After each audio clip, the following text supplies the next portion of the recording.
찬송가 212장입니다. 212장 찬양하겠습니다.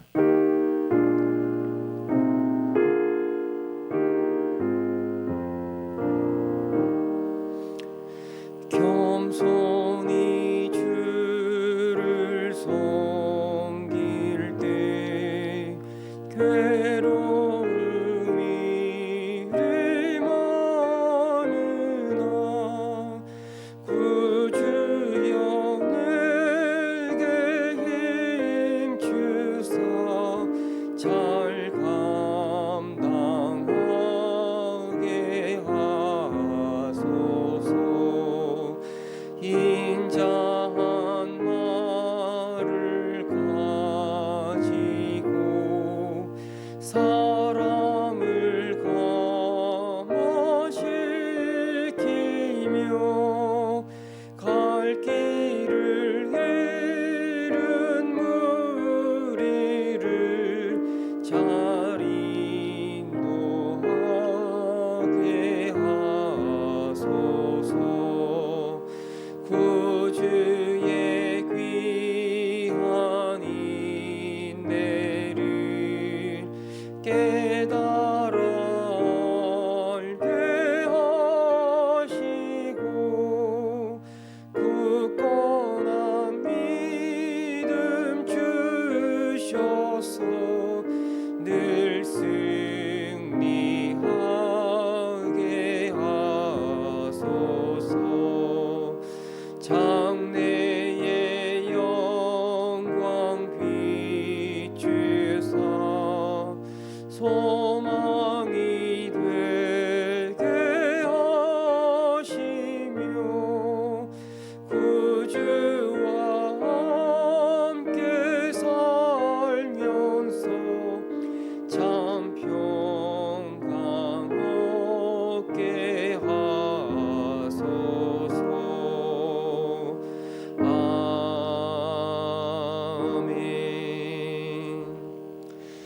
네, 오늘 하루 동안 우리 합동교단 총회가 있습니다. 울산에서 진행이 되는데 코로나로 인해서 하루에 모든 안건을 처리하는 그런 총회가 됩니다. 아주 중요한 안건들이 많이 올라와 있습니다.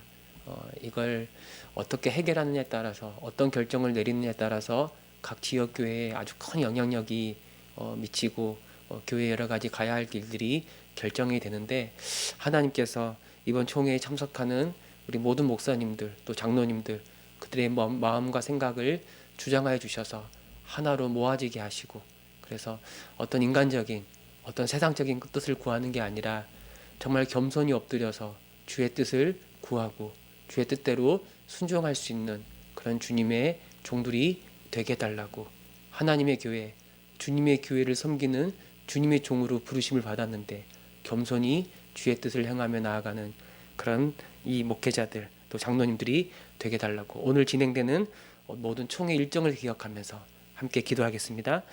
하나님 아버지, 오늘 총회가 있습니다. 우리 합동교단에 아주 중요한 일을 행결정하고 또 회장을 뽑는 그런 일정입니다. 참 코로나로 인해서 이 3일 동안 진행돼야 될 이 업무를 하루 만에 몰아서 하다 보면 여러 가지 어려운 일들도 있을 터인데, 하나님께서 간섭하여 주셔서 우리 모든 총대들의 마음이 하나로 모아지게 하시고 하나님께서 기뻐하시는 뜻을 구하고 그 뜻 앞에 엎드리며 순종할 수 있는 시간들이 되게 하옵소서.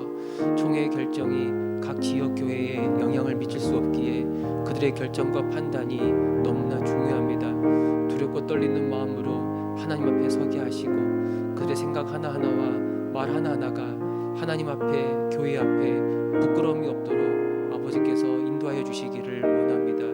이 합동교단을 붙잡아 주셔서 이 세속주의와 이 물질주의의 유혹 앞에서 물러서지 않게 하여 주시고 복음을 지키고 말씀을 지키고 주의 몸된 교회를 거룩함으로 지키고자 애쓸 수 있는 그런 거룩한 총회가 될 수 있도록 주께서 역사하여 주옵소서. 함께 하심을 믿습니다. 아멘. 주님,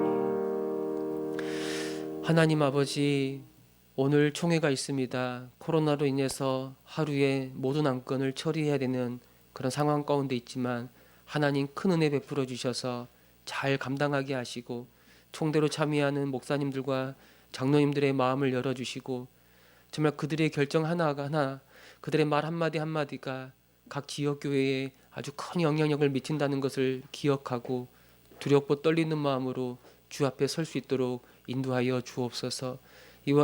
이 총회를 이 교단을 주께서 불쌍히 여겨 주셔서 하나님께 이 어두운 시대에 귀하게 쓰임 받을 수 있는 그런 합동교단, 그런 총회, 이 교단에 속한 모든 교회들이 되게 하여 주옵소서. 감사드리며 우리 주 예수 그리스도의 이름으로 기도합니다. 아멘. 우리 말씀 보겠습니다. 고린도전서 1장입니다. 오늘부터 고린도전서 말씀을 함께 보겠습니다. 고린도전서 1장 1절에서 우리 3절 말씀 보겠습니다.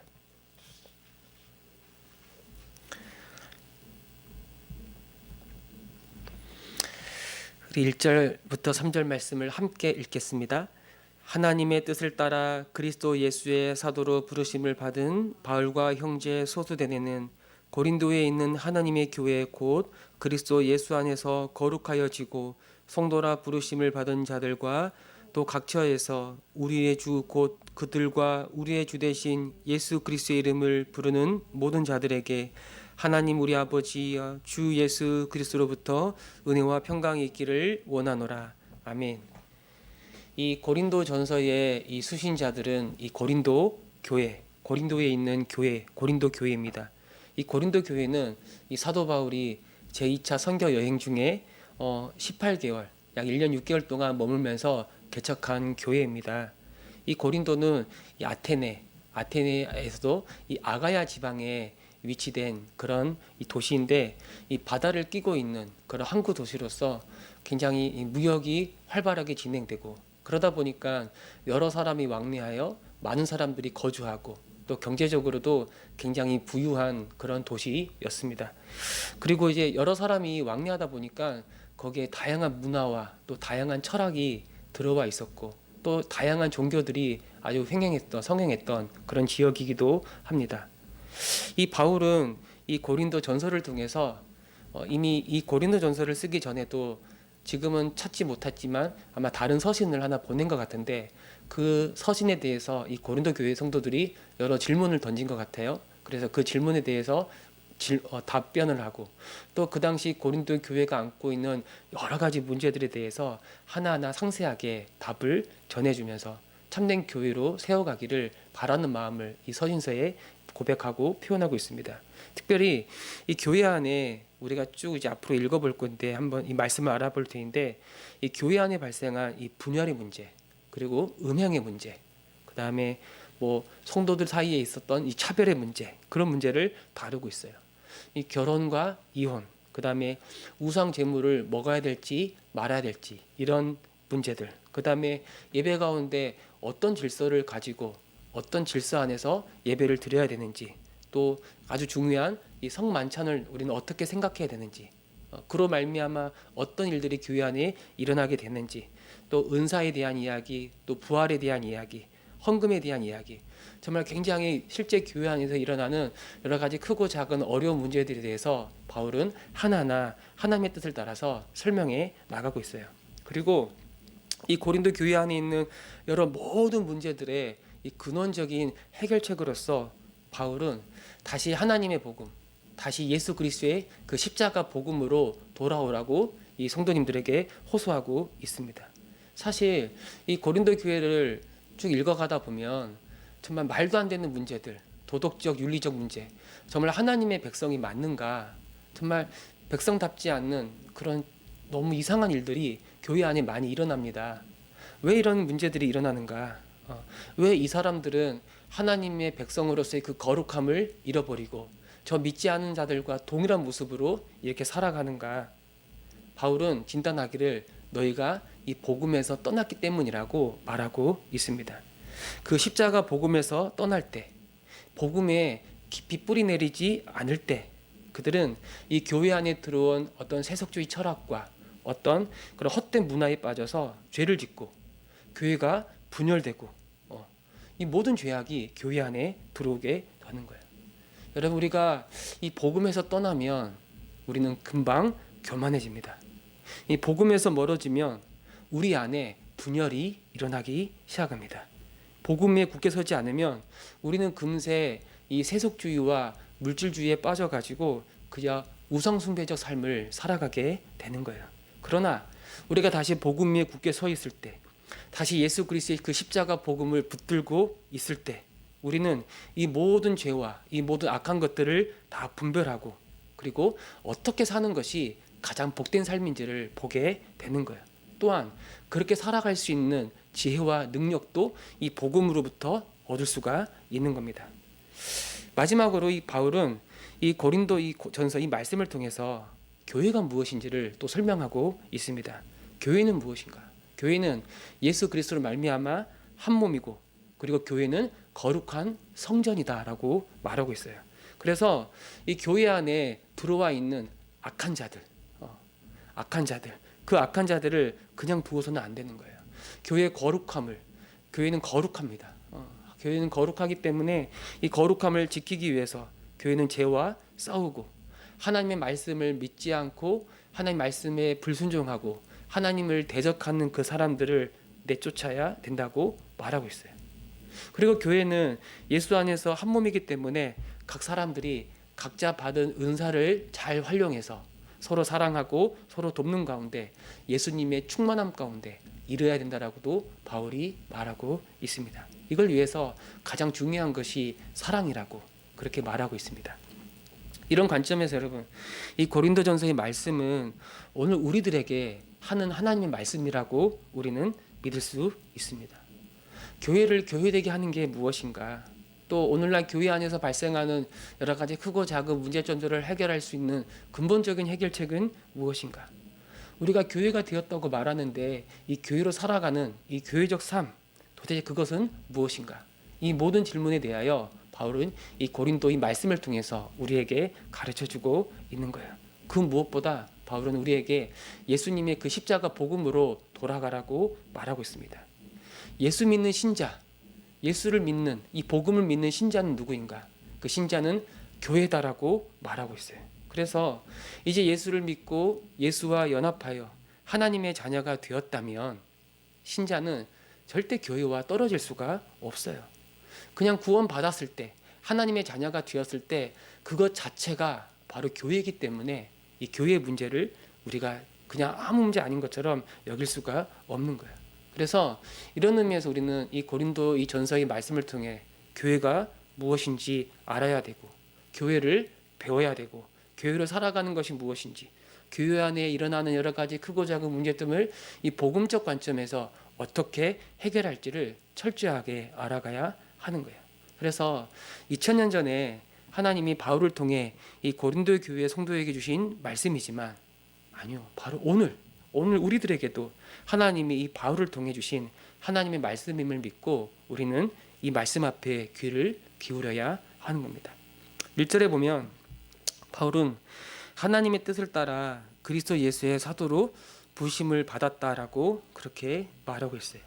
그 사도가 된 것, 이 하나님의 특별한 부르심을 받아 이 사도가 된 것, 이건 사도 바울이 자기가 원해서, 자기가 자원해서 되는 게 아니라고 말하고 있어요.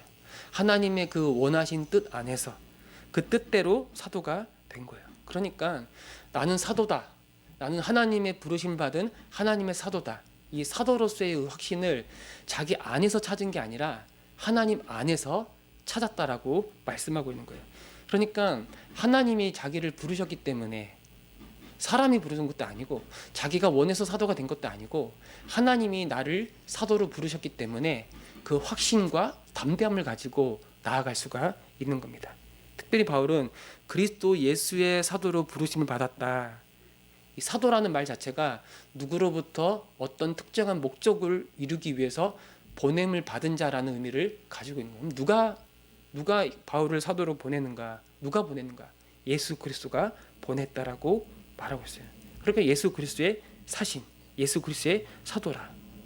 여러분이 복음서에 보면 예수님이 제자들을 부르시고 그들을 사도로 삼았다라고 말하고 있어요. 왜 사도로 그들을 부르셨는가? 그들을 통해서 복음을 전파하기 위해서, 그들을 통해서 복음을 전하여 주의 몸된 교회를 세우기 위해서 이 사도를 보내신 거죠. 특별히 바울은 이방인을 섬기기 위한, 이방인 가운데 교회를 세우기 위한 이방인의 사도로 부르심을 받았다는 걸 우리는 알 수가 있습니다. 여러분, 우리는 사도는 아니죠. 그리고 오늘날 사도는 없어요. 자기가 사도라고 말한 사람은 이단입니다. 이제 더 이상 사도는 존재하지 않아요. 그러나 우리도 동일하게 하나님의 부르심을 받아서 하나님의 자녀가 되었고, 또 교회를 섬기는 여러 직분자들 또한 하나님이 부르시고 하나님이 그들을 세우신 거예요. 뭐 내가 장로가 되고 내가 권사가 되고 내가 안수집사가 됐는데 이건 사람들이 투표해가지고 결정한 것 아닌가요? 네, 맞습니다. 그러나 교회는 사람들이 뽑아 세운 거지만 하나님이 하나님의 사람들을 통해서 그들을 세우신 거예요. 그들을 부르신 거예요. 이런 신적인 소명, 이런 신적인 이 부르심에 대한 분명한 확신이 있을 때, 그 확신이 있을 때 우리는 주어진 사명을 감당할 수가 있는 거예요. 우리는 하나님이 나를 부르셨다라는 그런 확신이 있는가? 내가 하고 싶어서 목사가 된 게 아니라, 내가 하고 싶어서 장로가 된 게 아니라, 내가 하고 싶어서 권사, 안수집사가 된 게 아니라 하나님이 나를 부르셨기 때문에, 또 주님의 그 부르심 앞에 응답하는 마음을 내 안에 주셨기 때문에 이 분명한 신적 소명에 대한, 하나님의 부르심에 대한 확신이 있을 때 우리는 이 사명을 감당할 수가 있는 겁니다. 여러분, 특별히 이런 신적인 소명이 있을 때 우리는 흔들리지가 않아요. 흔들릴 수가 없어요. 주어진 사명을 감당하고 여러분 주의 몸된 교회를 섬기고 여러 가지 주님께서 우리에게 맡겨주신 그 일들을 감당할 때 여러분 정말 항상 힘들고 어려운 일이 일어납니다. 그때 어떻게 이걸 버티고 인내하면서 주님의 몸된 교회를 섬길 것인가? 어떻게 이 사명을 감당할 것인가? 어떻게 이 고난의 길을 걸어가게 될 것인가? 어떻게 예수 그리스도의 그 남은 고난을 주의 몸된 교회를 위하여 내가 채울 것인가? 하나님이 나를 부르시고 하나님이 나를 이 자리에 세우셨다는 그런 신적인 확신, 하나님의 부르심, 그 소명에 대한 확신이 있을 때 그게 가능한 거지. 이런 확신이 없으면 우리는 그냥 쉽게 무너지고 쉽게 이 길을 떠나갈 수밖에 없는 거예요.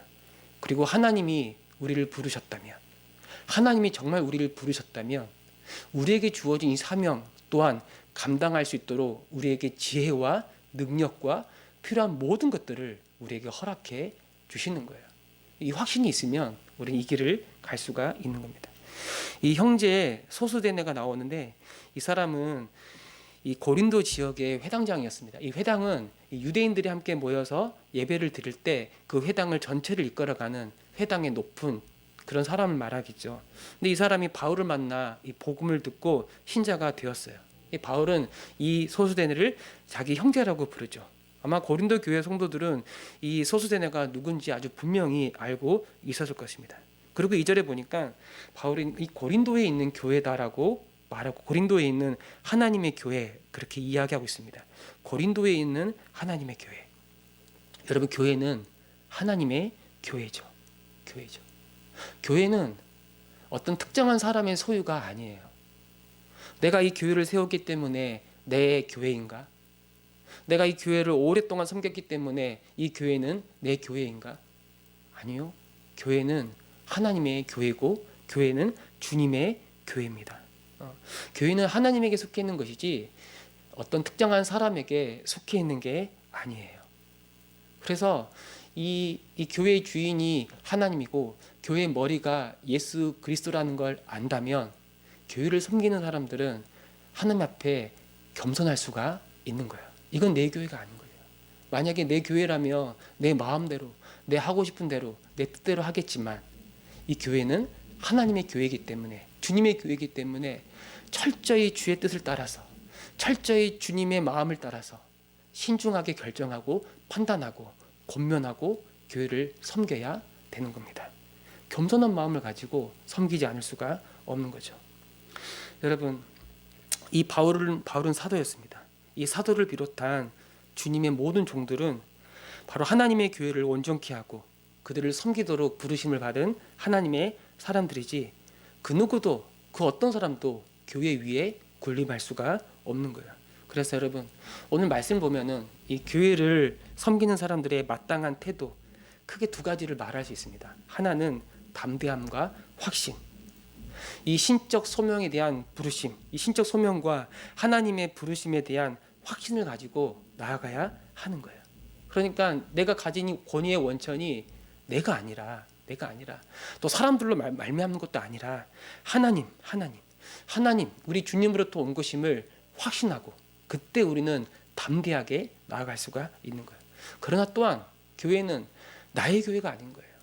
우리들의 소유가 아닌 거죠. 이 교회는 하나님의 교회, 주님의 교회이기 때문에 하나님의 뜻을 따라 겸손히 순종하면서 하나님의 뜻을 구하면서 아주 신중하게 결정하면서 주의 몸된 교회를 섬겨야 하고, 우리도 교회이기 때문에 나도 교회이기 때문에 나도 주의 말씀 앞에 엎드리고 순종하면서 주의 다스림을 받으면서 주의 몸된 교회를 섬기는 그런 겸손한 마음이 섬기는 사람들에게 필요하다라고 말할 수가 있는 겁니다. 하나님, 이 분명한 두 가지 정체성, 담대함과 확신, 그리고 겸손함, 이 담대함과 이 겸손함을 가지고 주의 몸된 교회를 사랑하고 하나님의 교회를 섬기는 그런 주의 종이 되게 하여 주옵소서. 오늘 이것이 저와 여러분, 우리의 기도가 되기를 바랍니다. 아멘.